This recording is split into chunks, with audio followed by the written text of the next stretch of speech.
Welcome everyone and all, one and all, to our second episode of the Six Man Podcast. Today we will be talking about cowboy culture. Cowboy culture. We will devote the entire episode talking about culture.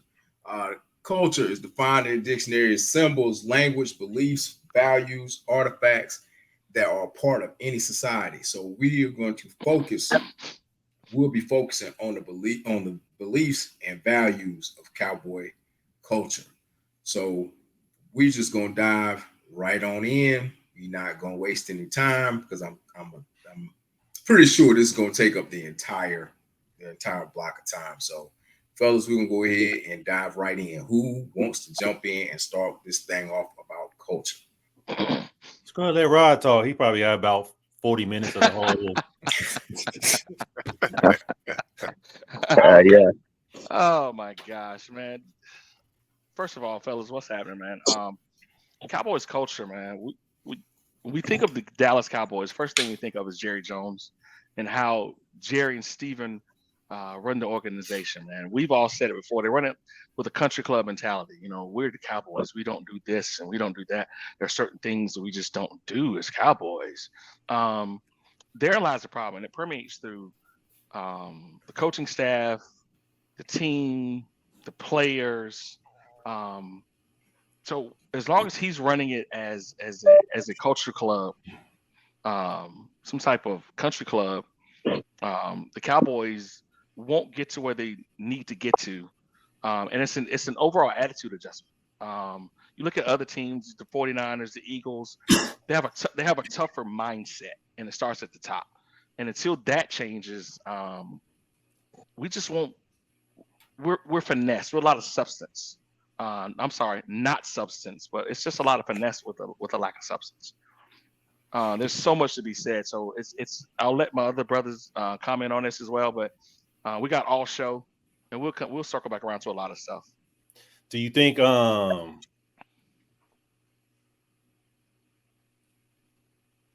Lynch is tough? You think Jeff Lurie is tough? You talk about toughness coming from the top. John Lynch played safety. John Lynch has a tougher mindset off rip. Okay. John How Lynch, about Jeff Lurie?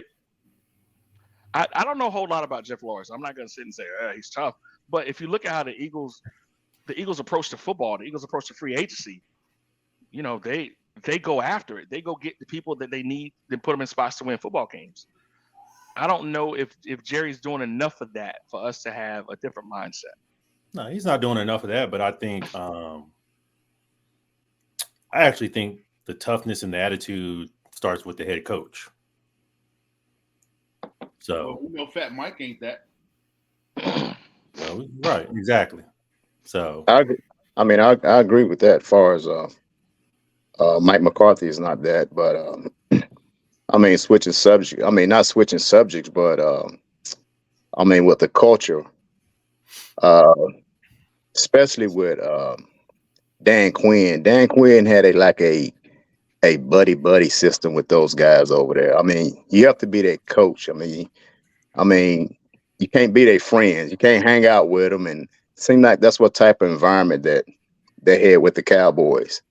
It seemed like him and Michael Parsons was real good friends or buddy, and it seemed like he wouldn't get into Mike and Parsons' ass.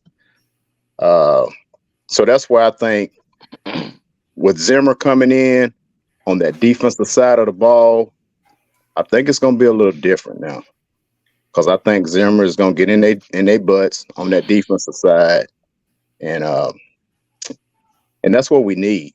I think right now, you hate to use the word, but right now I think we soft. Grown men don't like that word, but I really think we are soft. Okay, so I have a question. Speedy, you said that they can't, like the coach can't come in and be buddy, which I agree with you to a certain extent because you hear a lot of NFL players say, well, he's a player's coach. With that being said, you have to have some kind of rapport or relationship with your players to be relatable. And I look at the cat in with the Rams, Sean McVay. I mean, his players. They say he's a player's coach, so I think you can have the best of both worlds, but you have to lay down the law and have some discipline if you're going to be a player's coach. They call Mike Tomlin a player's coach, but as far as the Cowboys are concerned, there's no toughness, like you said. We're soft. We're soft. There's no accountability there either, which that comes with culture.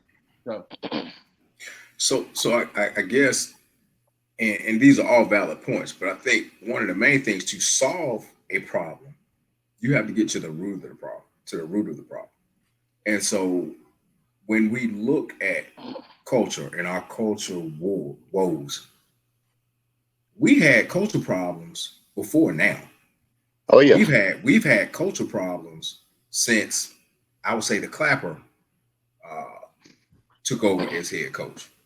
Because, correct me if I'm wrong, once Parcells left, who did we hire? Was it the Clapper right after that? Campo? Campo after that? Was it Campo after that? It was Campo.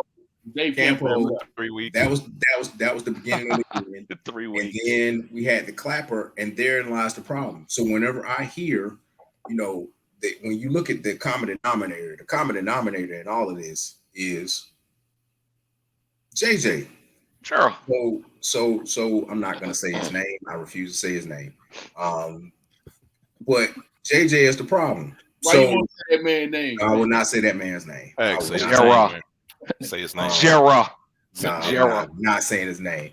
But we've had culture problems for a very long time. And so it baffles me to no end when I hear Tony Romo state, they're this close. They're right there. They're right on the edge, dude. We're not. No, we're not. And we're nowhere near the edge. When you played, we had a culture problem because no one wanted to check you. And when everyone spoke up about the problems that they had, they got cut. When Terrell Owens talked about situations going on, no sooner than he opened his mouth, he was gone. And he wasn't the problem at all. But he was made to be the problem. So how? Go ahead. I'm sorry. No, he was T.O. was a scapegoat in that situation. Yep, he was a scapegoat. So when we're talking about culture, we have to get to the root of the problem. But why? How did the culture shift? I think that we have to start there. How did the culture shift? When did it shift, and how did it shift? Well, I think the unknown question is, how was the culture when Tex Graham had it under Tom Landry?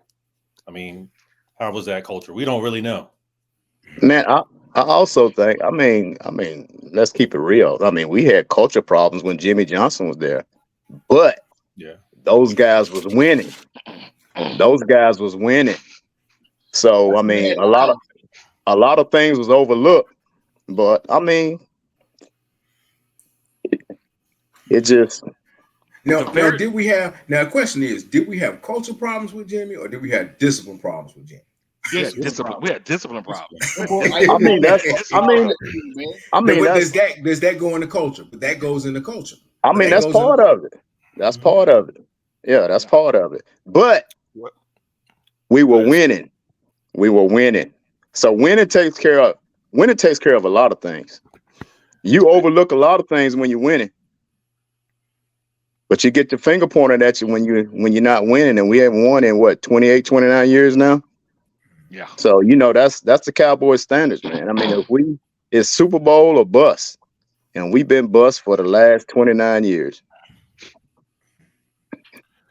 Well, I would add this, that in those days, Speedy, the accountability and the empowerment of the leader was never in question. So we had discipline issues, we had culture, but all pointed back to the head coach who got everybody in line, got everybody aligned to a common vision, which was winning.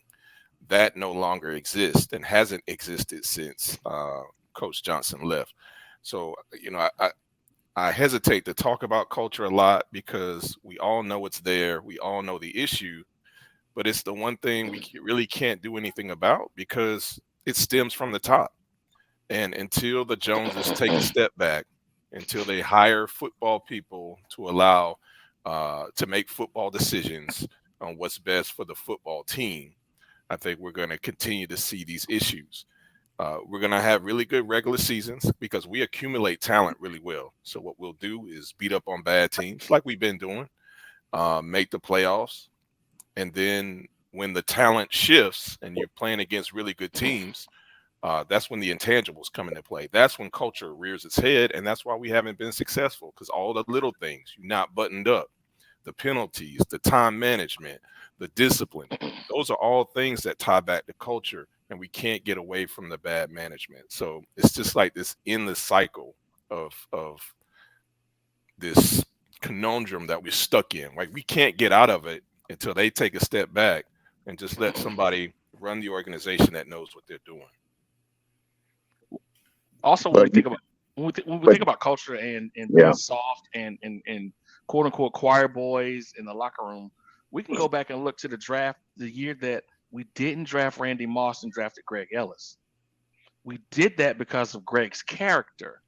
So that too was another reason why we just haven't gotten the right sense. You look back at the days of Michael Irvin and Eric Williams and Nate Newton.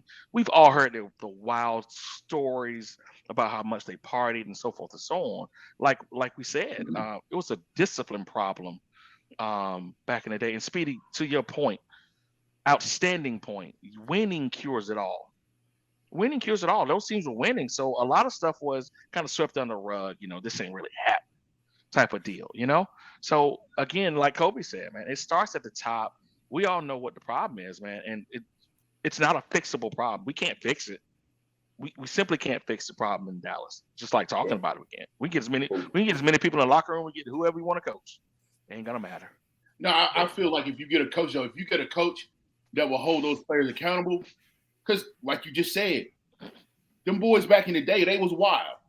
They had that house, they were partying, but they won. But Jimmy Johnson reeled them back in.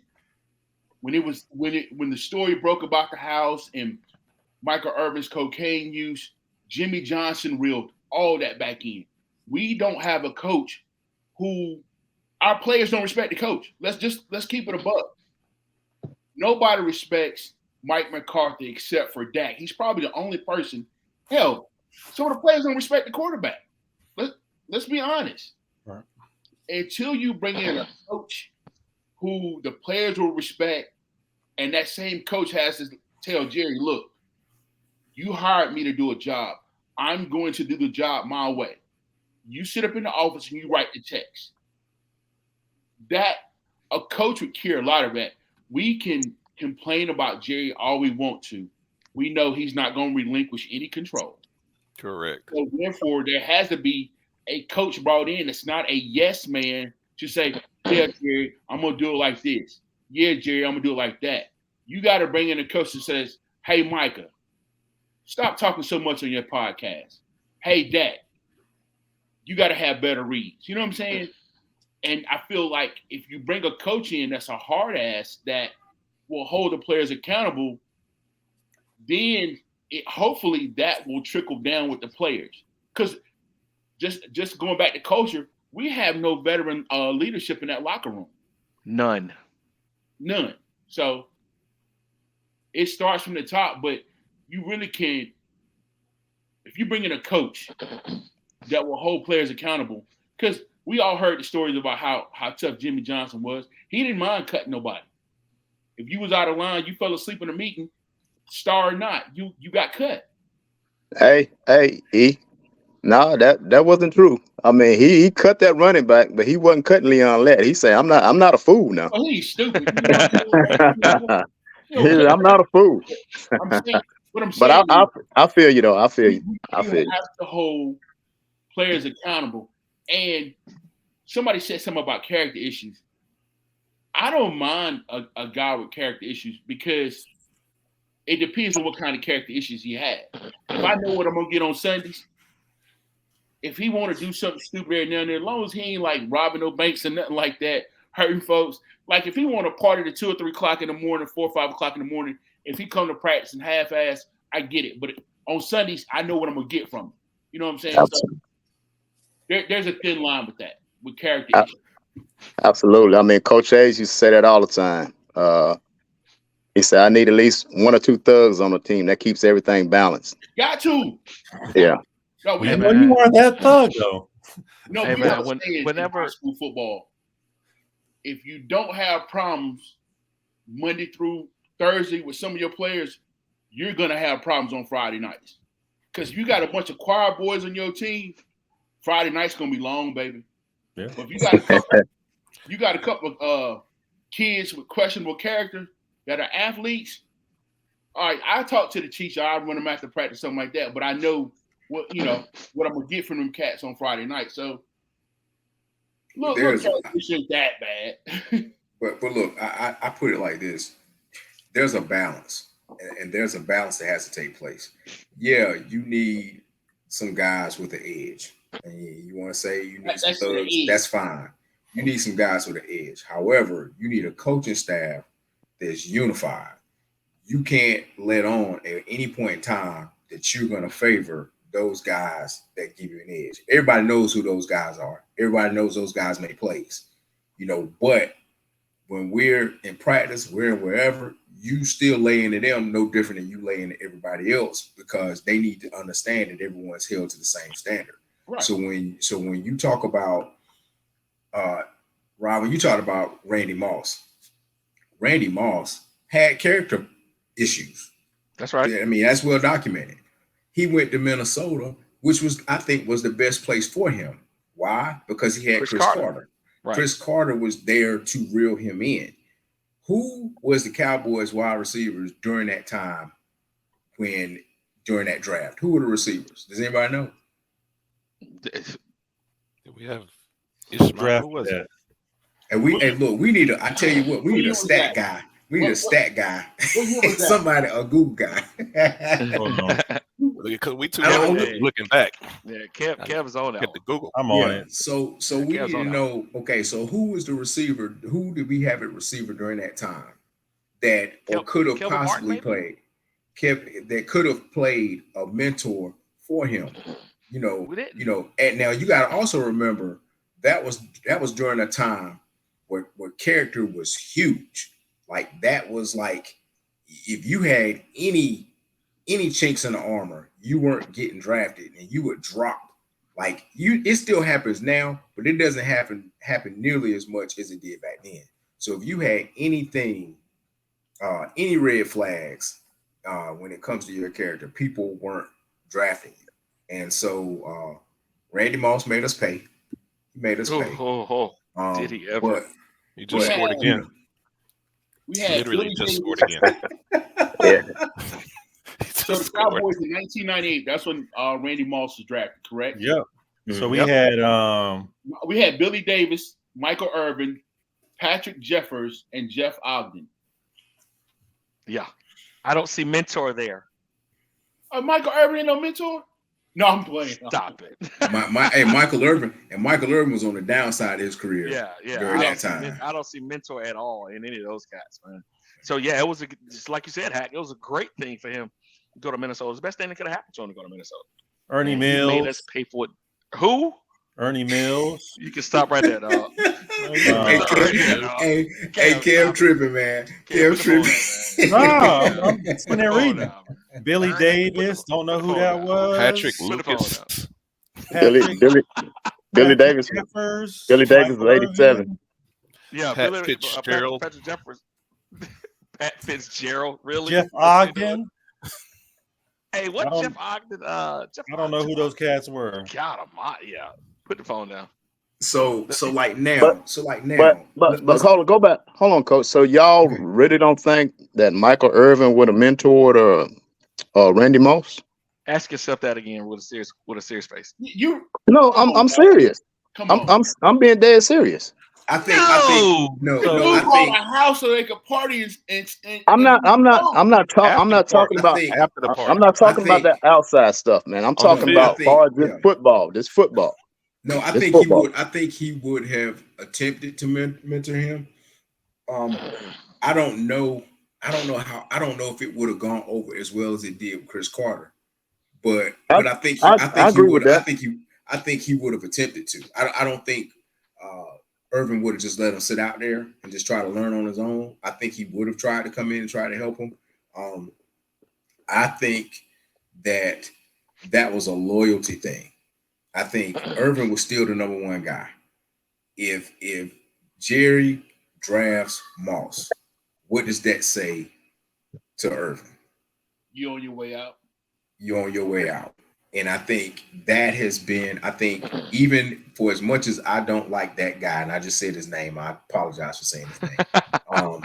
For as much as I don't like that guy, he is loyal to a fault. That's a fact. He is loyal to a fault. He hangs in there with guys far longer than he should to be this businessman. But I'll digress on that one. But That's Hack, it's that's why I like the Patriot way. I mean, they get rid of those guys. I mean, like Woolfolk.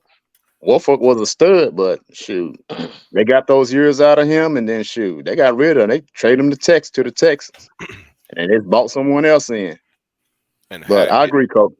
I agree. it's not loyalty, it's ego. You know Bingo. what I mean? Okay. That's my dude. If I bring that dude in and it's time to get rid of him, or he hasn't lived up to expectations and now I got to get rid of him, now I've made the mistake, right? That's not the right guy. And his ego, that's the problem. His ego, just like back to East, where E said, we need a coach to hold folks accountable. Well, that type of coach gets attention. And so, Yeah, if that's we true. get to the ship and win that thing, Jerry Jones wants credit for that. He wants to be the guy to be out front, to be the one being considered, to be the guy to put together the team, to get all the credit. And if he brings in a coach that's going to do what he needs to do and hold people accountable, he's not going to empower that guy. So that guy never gets hired. That is the problem. That guy never gets in the building again because he takes away the attention that Jerry Jones is seeking. And that, my friend, is why we don't have Rex Ryan and we have Mike Zimmer. Let's just go on. I will go on and say it again and again and again. I absolutely hate the Mike Zimmer hire. Why? Why do you hate that? I'm curious to know. Because it brings it says familiarity, which says contentment. That's what it says to me. Mike Zimmer was our DC in 2006. Didn't work then. So It worked. What do you mean it didn't work, Rodney? He left. He left to He be took- another DC. He left to be another DC with Cincinnati.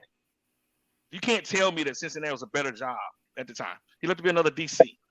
He became the head coach of Minnesota. I'll give you that one. He became head coach of Minnesota. But what Jerry does is, like Hack just said, and Kobe just said, we've all just said, Jerry wants to do it his way. He went and got Mike Zimmer back because it's familiar.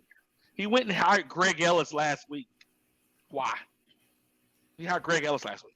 Because Greg Ellis is familiar with Mike Zimmer defense. That's why. Right. Okay, familiar. So why not hire Rex Ryan? Y'all can't make me believe. Y'all can't make me believe that Mike Zimmer was a better hire than Rex Ryan. Rob, let me ask you. Right. It ain't. Go ahead, E. Go ahead, E. You coach offensive line, correct? Yep.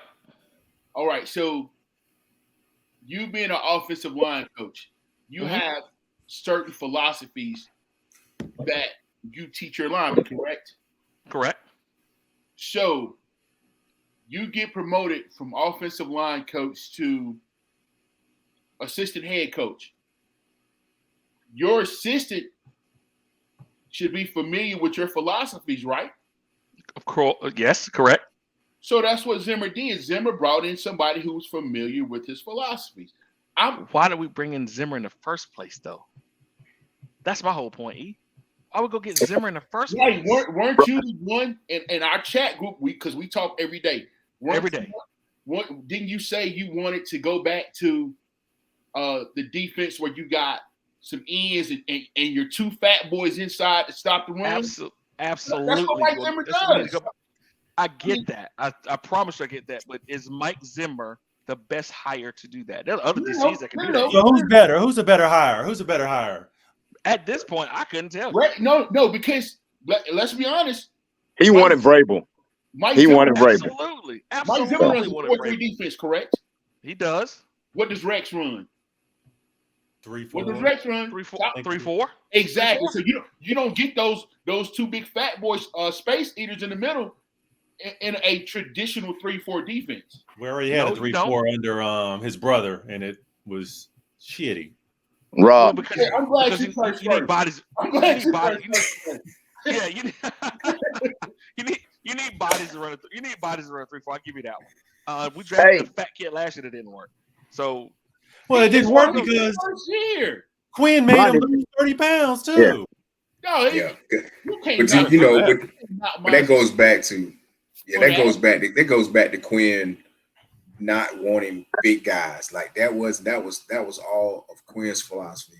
But I guess I got a question though, Ron. When we talk about Zimmer, and you said he left to go to Cincinnati, there are a couple of things that stick out about what you just said there. Did he go to Cincinnati? And no one knows this, but I'm just thinking out loud. Did he go to Cincinnati because he saw the culture problems? Because he wasn't able to do the things he needed to do as a DC? And he went to Cincinnati. He was successful in Cincinnati, and then he got a head coaching gig in Minnesota. So he obviously did something right. I don't know if it's now. I do agree with you. I do think it was a sense of familiarity with him. So I think that went into it. But also, is it a way of trying to right a wrong for the egomaniac? Who really knows? We got to see how this thing plays out. Right. That's the other thing. That's the other thing that Big Cole was talking about, man. It's all ego with Jerry, man. The hire of Mike Zimmer required zero research. None. Hey, man, I know this dude over here. I'm gonna go get him because he's been here before. So Rod, yeah. Hey, I mean, with the hiring, this is what I believe with the why we didn't hire Rex. I think that when Mike McCarthy, if we don't go to the Super Bowl, we don't win the Super Bowl. I think that Rex Ryan is going to be the next head coach. I really do, because if you look at that podcast that Rex Ryan had that Sunday when he was on there, he told everyone that Zimmer, it wasn't in stone that Zimmer wasn't going to get that job. Yeah, he said it in stone that Zimmer is not really done yet. And then they went back and talked to him, and then it came out to Zimmer. So I think it would have been a little bit too much pressure on Mike McCarthy with Rex Ryan and his personality over there. I think it would have been too much pressure on him to win. So when he fell, which we know he probably will fall right on his face, Fat Mike. I think Rex Ryan is going to be the next head coach. Listen, man, I'm all for it because Zimmer's the DC. I'm all for Zimmer being successful, and I want to see him put some fat kids in the middle of our defense, and I want to see him succeed, and I want our defense to be well because he's a Cowboys coach. I just don't like the hire. You go back and get a dude that was your DC 18 years ago. I just don't like it. You don't like anything. That's well, I mean, 18. What that? So are you saying Zimmer don't know football? Is that what you're saying? No. I didn't say Zimmer doesn't know football.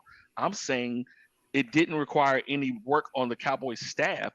He doesn't like the nepotism. Thank you, Kobe. I don't like that, man. It didn't require any work whatsoever. Encyclopedia Britannica. Sometimes it works out Nepotism. though. He hired Jimmy Johnson because he was his roommate.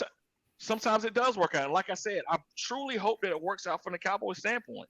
I don't like the hire. I'm not gonna like it, but I hope it works out. Kev, what were you saying? I said Rod don't like anything. If they don't come from Florida State, he don't like the draft picks. He like he can't stand the draft picks now. He can't stand the draft picks. Oh man, he's doing these. Boy, he's gonna do 10,000 mock drafts before we even get started. That's right, and not draft nobody on any of them. Hey man, hey listen, we drafted Jake Ferguson. I do know that we drafted Jake. Look, out of my 30,000 mock drafts we've done, I've got one right. We drafted Jake. So look, let me ask this question. Micah, Parsons recently was on podcast. We talked about that with CD, but he just did an interview with Stephen A. And in which on different shows they killed him on the shows again, but he even went into talking about there needs to be a culture change or culture shift. I really don't think he's ready for that. Like, is he really ready for that type of culture shift? Because it may require that he go back to the position he was drafted in. And that's why he's not ready for that. Micah, he has been reading his own press clipping. So people have talked about him, comparing him to Lawrence Taylor, talking about how great he is. If you go back to a traditional 4-3 defense, that forces him to middle linebacker. Honestly, to me, Micah Parsons should be like Fred Warner. Let's just keep it a buck. That's who I compare him to, Fred Warner. That's what Micah Parsons should be in Dallas's defense. But Quinn had him in an undersized defensive end getting to the quarterback because he's so strong and he's so fast. But Micah is not ready for that culture change. Because he's going to power. If you put him back at Mike linebacker, he doesn't have the amount of sacks he has. He's playing sideline to sideline, and he still could be a difference maker, but his name is not in the paper as much. And he's not ready for that. So, plus, remember, the way these dudes get paid, it's on a position per basis. So defensive ends, because that's a glamour position, that's a hot, defensive ends, left tackles, quarterbacks, they get paid, right? So if Michael Parsons is getting 17, 18, 19 sacks at defensive end, he's going to get paid. His pay scale just goes up exponentially. If he's at middle linebacker, it doesn't. Don't think that doesn't come into play. Don't think that Michael Parsons wasn't in Quinn's ear talking about, hey, man, just put me on the edge and let me rush the passer. Y'all remember we used to run these stunts early in the season where Parsons would go inside and Lawrence would come outside. We stopped doing that because that messed with Micah's stats. I'm telling you, man, these cats care about getting paid as much. And, I don't blame them. It's their livelihood. We're fans. This is a profession for them. But that comes into play when you're talking about culture. Some people are just going to do, whatever it takes to win. Some people are like, look, I want to win. It would be great. But I also want to get paid and maximize my ability to make money while I'm here. So that's the problem. I think that goes into play. So pay him that money, baby. 60 mil. But look, if we're really talking and we want to be honest, that is the difference between this generation of Cowboys and the Cowboys that won 3 Super Bowls. You never heard them talking about. I think you heard a little bit about it with Emmett, but that was about it. When it came to money and contract disputes and all this other stuff, you didn't have all of that back then. Those guys were more committed to winning than, look, I'm trying to break the bank. And so now you have guys now that they're trying to. When I hear stuff like so and so is about to reset the market at this position, I'm like, what? Like, is that what we're worried about now? We're worried about for resetting the market at the QB position, and he has won what? How many playoff games? Two. Like it is ridiculous. Because he can reset the market because he plays a glamour position, like Kobe was saying. It's a glamour position. Here's my thing. He didn't set the market. He didn't set the market. You know what I'm saying? Yeah, now he's trying to resign. But he's about to reset the market. So my question is, how? You have not sniffed an NFC championship game. You got Joe Burrow, who went to the Super Bowl and lost, and he making $55 million. So you mean to tell me Rain Dakota Prescott is about to get 60 and has only won 12 games? Hey, don't forget that. Don't forget Joe Burrow got sacked about 60 times that year also.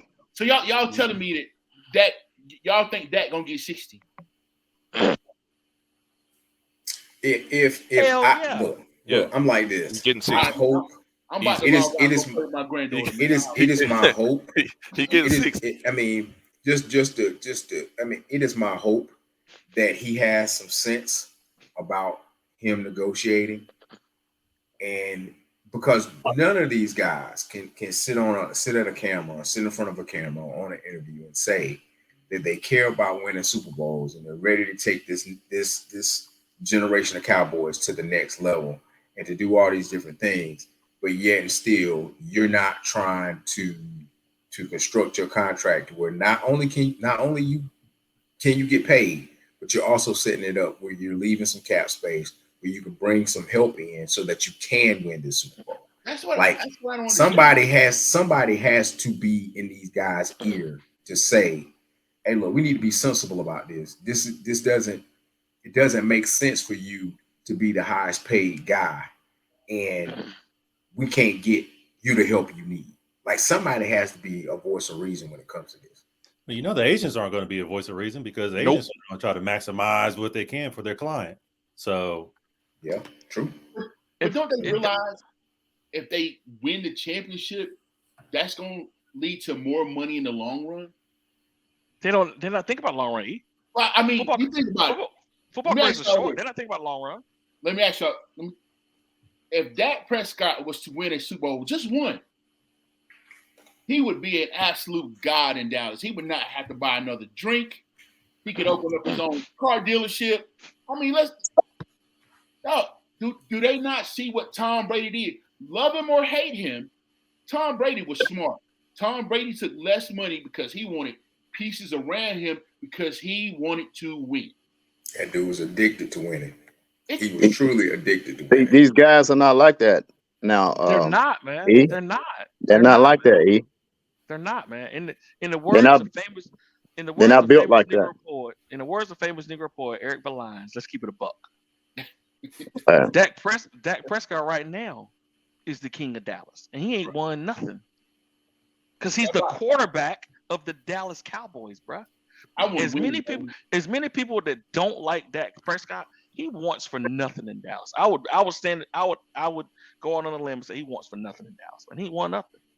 You look at the team that just won a Super Bowl. Patrick Mahomes is the quarterback, right?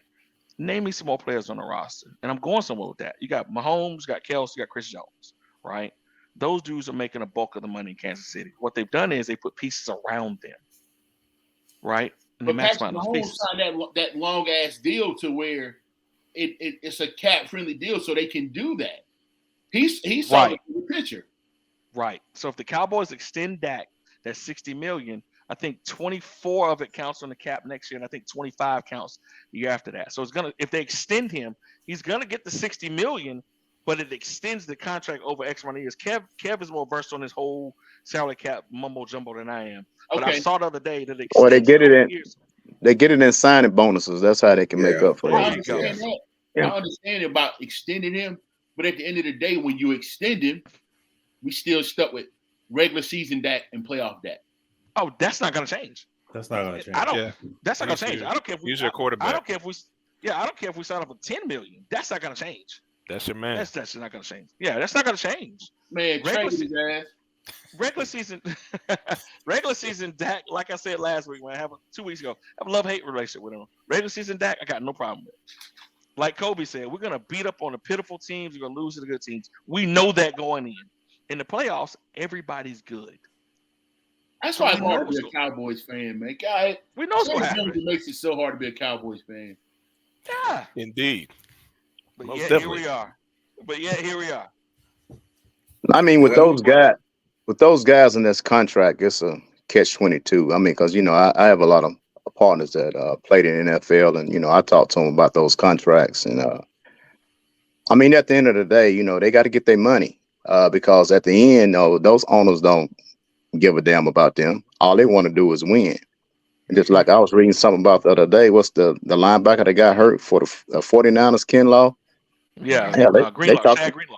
Yeah, they talking about cutting him because I mean he's getting ready to come up for a contract, but they talking about not signing him. So they gonna sign that boy back. I get it, I mean, I get it, but these guys are they just built different, man. They But they that's just but different, that's man. but that's why I say that guy he's loyal to a fault, because the difference in the 49ers and the Eagles, they are truly taking a business like approach to everything. Hassan Reddick, they just told him, "Hey, go shopping. See if somebody's willing to pick you up." And so, and Reddick was the guy for them just a year ago. Like it wasn't like he's the guy for them, but they're just like, "Hey, go see what you can find out there," because to them it's strictly business. So yeah, I get it from a standpoint of you trying to get your money, but at the same time they also need to understand, okay, we can give you this money, but at any point in time, we're gonna get out of this if you're not doing what you need to do. We keep guys, we keep them longer than we should. For whatever why do we keep Zeke as long as we did? But I mean, Let's I can't say this then, Coach. I mean, it did bite us in the ass when we signed Gallup and what's the Great Wall that gets sacked up. What's the tackle Terrence name? Steele. Terrence Steele. Him. Yeah, Oh, him. what's his name? Yeah, him. What's Yeah, his name? him. I don't know his name. What's his name? Terrence. Terrence. Yeah, Terrence man. Steele. Yeah, that bit us in the butt. Turnstile. Yeah, Yeah, turnstile. yeah. Turnstile. That's a great name for him. Turnstile. Yeah, Turnstile Steele. yeah, He is horrible. Jesus. What game was Jesus that? yeah. Christ. I God. mean, he's coming off a knee injury, Uh, so Hey, What? Kobe, which Yeah, I understand that. That's what I'm saying, Kevin. Is catch-22. I mean, he signed those two guys. He signed Gallup and he signed Steele coming off knee injury, and it ain't panned out.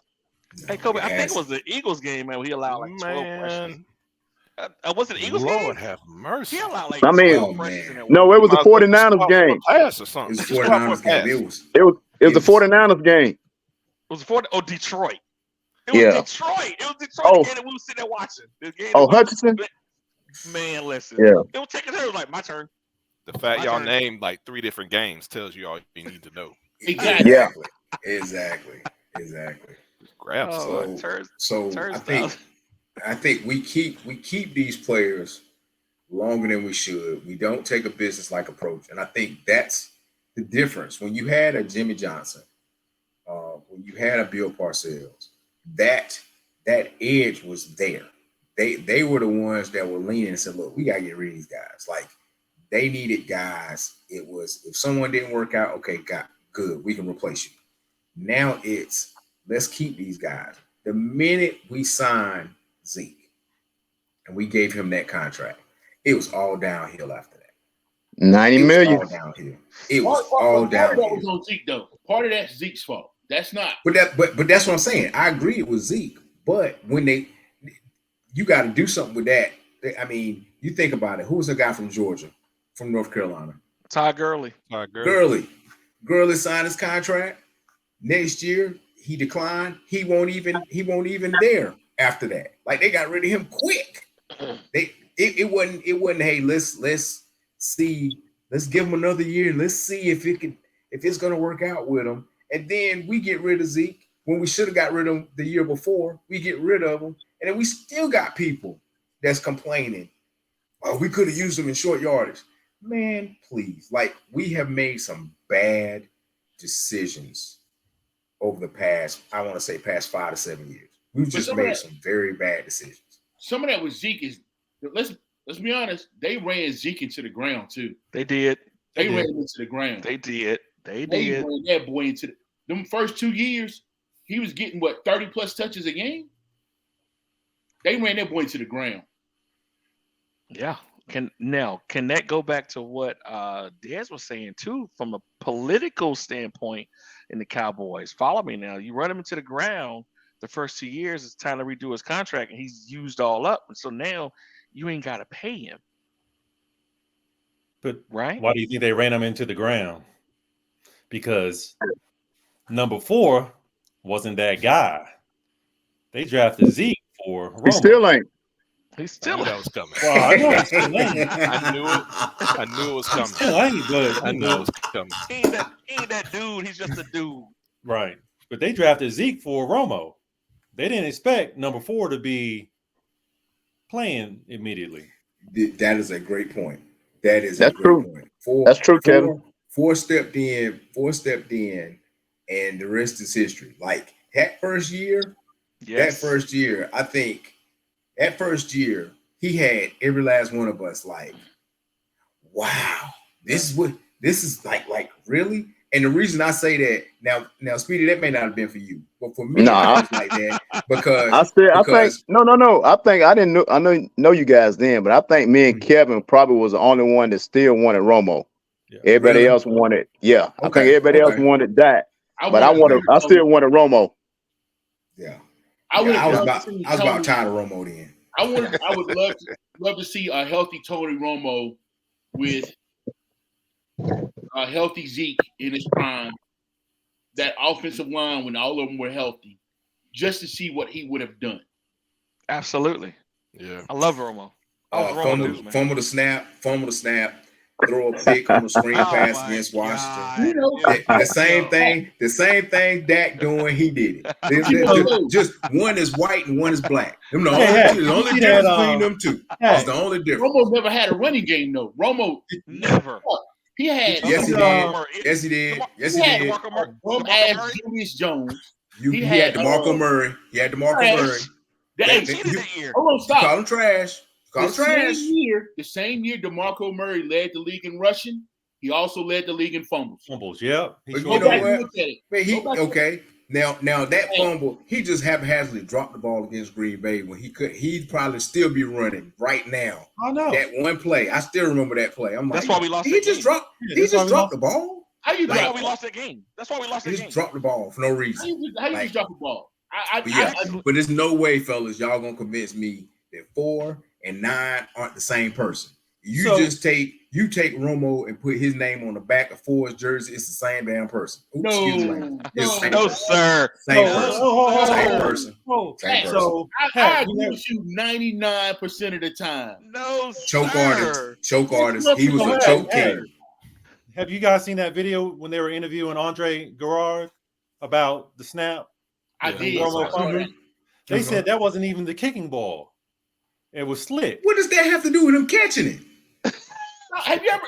Yes, I had to catch snaps. Yes. Yes, Heck, you know better. You know how much. You know how much. What's the word? It's not resin, but you know how brand new balls feel. You know how they feel. They're slick. They're a little slick. And keep in mind, they're in Seattle. It's always raining in Seattle. Always. So that's y'all story. Y'all sticking to it. I mean, stick it to it, Hank. Catch the ball. ball. The center was like, even told the ref. The ball. The center was like, kicking ball. He's like, you got one job. You got one job. You got one job to do, and that's catch the ball. I'm not. Yeah. He's a quarterback. He's not He's not a receiver. For the very first time, I felt attacked. All of y'all jumped on me and went. I felt attacked. I said, "Oh God, they jumping on me. It's okay. It's okay. Hey man, that's my day. It's free reign in here, dog. You know that, man. As much as me and Eric get on Speedy on a daily basis, I love it, man. Ain't nobody in this group safe, bro. Y'all nobody's safe. I love Nobody's safe. Hey, I know we touched on McCarthy just a little bit. We ain't talked about him, but what are you guys feeling about McCarthy? This is last year in Dallas. I'll go first. I'll go first. I never liked the hire from just like Rod doesn't like the Zimmer hire. Bro, you can ask my wife. When they hired Fat Mike, man, I was heated for days. Who do you want? Who do I want? Yeah. Here's my thing.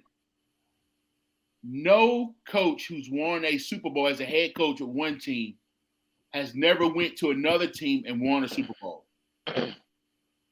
If you go back, no coach. Okay.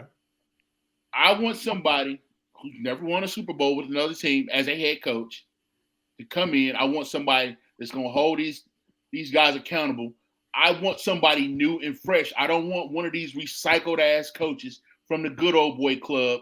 No, I want somebody fresh, new, that's going to possibly take us to the promised land.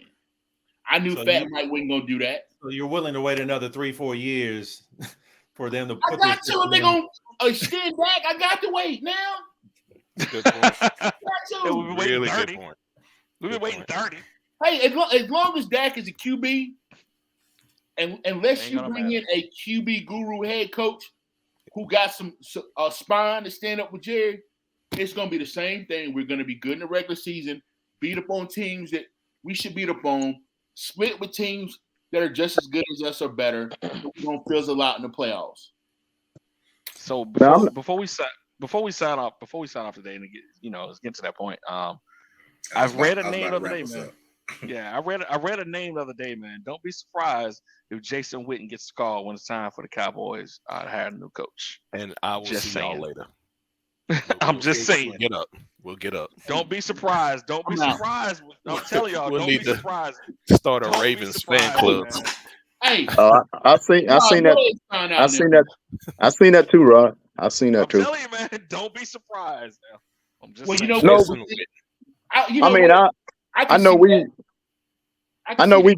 I know we bang on Mike McCarthy, but I can say that with Mike McCarthy, I do think he gave Dak some stability on the offensive side of the ball because Boy Wonder, he wasn't the answer. Yeah, Boy wasn't the answer, but we got to get to that next level. So I think, like I'm with E. I think this is McCarthy last year, and I think Rex is going to be the next head coach. I think they got some. Would y'all take Dion as head coach? What now? Would you take Dion as a head coach? Hell, Dion doesn't want to be a head coach. Not in the NFL. Dion likes having control. And Dion is a lot like Jerry. He is a egomaniac. Yeah, he's a lot about ego. And Dion is not going to coach grown men who like, man, get out of my face. Like, Dion has that control in college. He wouldn't have that control in the NFL. So that's a no. That's a no. And you got a better chance of another black president than you do a black coach in Dallas. I'm just saying. All I would say is go watch Trading Places. Trading Places. Go watch Trading Places if you want to know the real answer to that. The scene where they ask about Valentine taking over their business and thank you, Hack. That right there, that's the response. Yeah. I'm not gonna say that because we're trying to draw people in. But if you want to go upset our three sponsors, exactly. I'm trying to tell you, the three sponsors, man, are 1.5. So man, hey, I want to, brothers, once again, thank y'all for participating. We're gonna go ahead and wrap this up, but we're gonna come back. I don't know if it's going to be next week or the week after that. We'll decide either way it goes. We want to thank the Dacateer Express for sponsoring this podcast, or should I say the Romo Express? They're one and the same person. Man, hey, you gonna stop disrespecting Romo, bro? Y'all gonna stay? How many playoff wins Romo have? Okay, all right. Okay, all right. And I'm gonna drop the mic on that one, fellas. Y'all have a good one. Love, peace, and hair grease. I'll see y'all next time. Shout out to our sponsors, Jimmy's Taco and Seafood Food Truck. They're going to be at the corner of Wilco and Simmons Street, downtown Wake Forest. Go see them. They got a special on shrimp and grits and pepperoni pizza on Thursdays. On the taco truck. That's right. On the taco truck. Peace. How the hell a taco truck selling pepperoni pizza?